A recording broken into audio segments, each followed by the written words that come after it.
Hey guys, Archie Bunker here. As those of you who follow our channel know, I normally make videos with 35 other people, but we thought we could do some solo videos.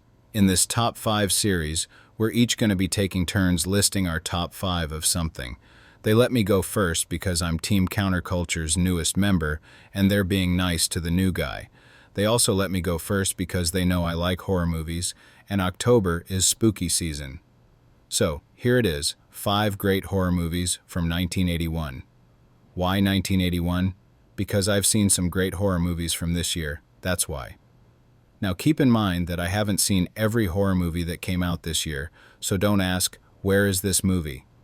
If you have any recommendations though, please post them, respectfully, in the comments. Now let's stop messing around and get started with our first pick. Okay, controversial opinion time. If this list was ranked instead of being in no particular order, this movie would not be at number 1.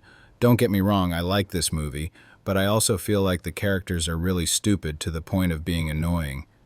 The amount of times I yelled, "Don't go exploring, moron," while watching this was too many to count. That said, I did enjoy this a fair bit. The way the humans looked when possessed by spirits was creepy and pretty well done and creative for something as low budget as this. The eerie, middle-of-nowhere atmosphere was great. And let's not forget the infamous plant rape scene, which is disturbing in every sense of the word. This is a good horror movie, but at the same time, it hasn't aged super gracefully, and I can see why the second one takes itself less seriously. If I was to rate this one, I'd give it a 7 out of 10. This one is a less obvious pick, but as I said in our last counterculture discussion, I love slashers. The Prowler is a lesser-known example of the genre, but that doesn't make it any less brutal.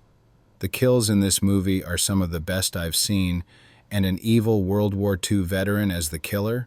Hell yes. Some might say it's a generic slasher, and in some ways it is, with the characters being killed off one by one. However, it does the formula well, and it does just enough different things to stand out. Also, that last scene where our final girl goes into the bathroom and finds some corpses from the night before is actually pretty disturbing. For a rating, I give this one a 10 out of 10. Yes, I like this more than The Evil Dead. Some of my friends will be very unhappy about this.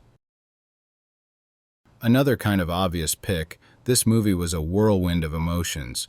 One minute I was afraid of the werewolf, the next I was laughing at the naked American man stealing the kids' balloons, and the next I was feeling sorry for both our main character and his girlfriend.